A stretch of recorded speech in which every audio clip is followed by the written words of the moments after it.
এই মুহূৰ্তত ক'ব লাগিব যে বোকাখাত আৰক্ষীৰ বৃহৎ সফলতা। বোকাখাত আৰক্ষীয়ে দীৰ্ঘদিনৰ পৰা সন্ধান কৰি থকা এটা বৃহৎ আচলতে কুখ্যাত চক্ৰ।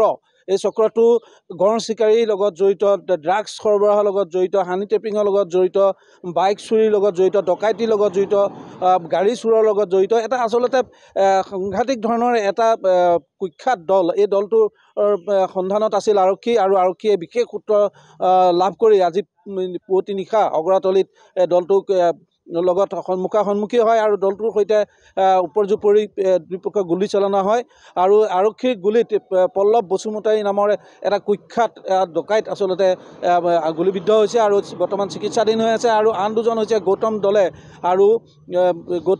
আৰু বাবু শইকীয়া। গৌতম দলে এনেকুৱা এজন কুখ্যাত লোক যিজনে গড় চিকাৰৰ ঘটনাত পূৰ্বতে জেললৈ গৈছিল, বাইক চুৰি ঘটনাত পূৰ্বতে জেললৈ গৈছিল আৰু এজন শিক্ষক, যিহেতু কেইমাহমানৰ পূৰ্বে এজন শিক্ষক বোকাখাতত গুলীবিদ্ধ হৈছিল দুৰ্বৃত্ত, সেই ঘটনাৰ লগত বাবু শইকীয়া জড়িত থকাৰ গুলীবিদ্ধ হৈছিল ইয়াৰ পূৰ্বে। সেই বাবু শইকীয়াই পুনৰ আকৌ এনেধৰণৰ অপৰাধী চক্ৰৰ লগত জড়িত হৈ আছিল। এই বাবু শইকীয়াক পুনৰবাৰ আৰক্ষীয়ে এতিয়া গ্ৰেপ্তাৰ কৰিছে আৰু এই বাবু শইকীয়াই উদয় চাংমাই নামৰ এগৰাকী শিক্ষকক গুলী চালনা কৰিছিল বোকাখাতৰ লতাবাৰীত। বাবু শইকীয়াৰ আৰু এই গৌতম দলে আৰু এই পল্লৱ বসুমতাৰী তিনিটা কুখ্যাত ডকাইত ধৰা পৰিছে আৰু তেওঁলোকৰ পৰা আৰক্ষীয়ে ইটালীত নিৰ্মিত 9mm এটা পিষ্টল জব্দ কৰিছে, লগতে 4 জাৰ সজীৱ গুলী জব্দ কৰিছে। আৰক্ষীৰ লগত যি গুলীচালনা হৈছিল, বোকাখাত আৰক্ষী যিটো দল আছিল সেই দলটোৰ বোকাখাত মহকুমা আৰক্ষী বিষয়া অতুল কুমাৰ আৰু বোকাখাত আৰক্ষী থানা ভাৰপ্ৰাপ্ত আৰক্ষী বিষয়া বিতুপন চুতীয়াই নেতৃত্ব লৈছিল আৰু পুৱতি নিশা অগৰাতলিত সেই ঘটনা সংঘটিত হৈছে। বৰ্তমান আমি বোকাখাত থানাত উপস্থিত হৈছোঁ আৰু ইতিমধ্যেই দুজনক যিহেতু ইয়াত ৰখা হৈছে আৰু এজন গুলীবিদ্ধ অৱস্থাত চিকিৎসাধীন হৈ আছে।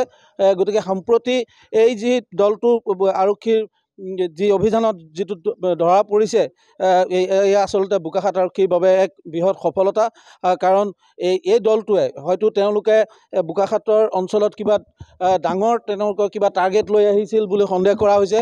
কাৰণ তেওঁলোকৰ লগত এগৰাকী যুৱতীও আছিল, কিন্তু যুৱতীগৰাকী কোনো ধৰণৰ তেনে তথ্য নথকাৰ বাবে তেখেতক আটক কৰা নহ'ল। কিন্তু এই তিনিজনক ইতিমধ্যে আৰক্ষীয়ে আটক কৰি গ্ৰেপ্তাৰ কৰিছে আৰু তাৰে এজন গুলীবিদ্ধ হৈছে। মই ভাৰপ্ৰাপ্ত আৰক্ষী বিষয়া আছে, মই আপোনাৰ ওচৰলৈ আহিছোঁ যিহেতু পুৱতি নিশা আপোনালোকে অভিযান চলাইছিলে।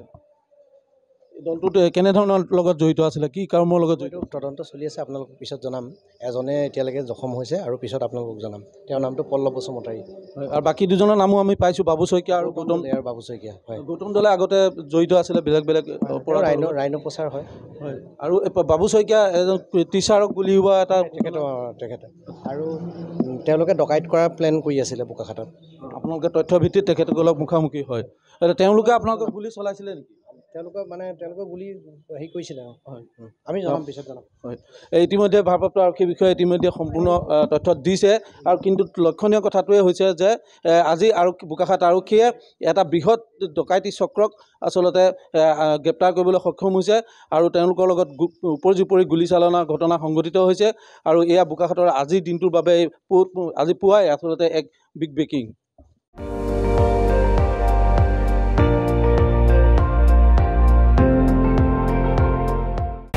আপুনি চাই আছে ND24, সৰ্বশ্ৰেষ্ঠ নহয় সৰ্বোত্তমৰ দৌৰ।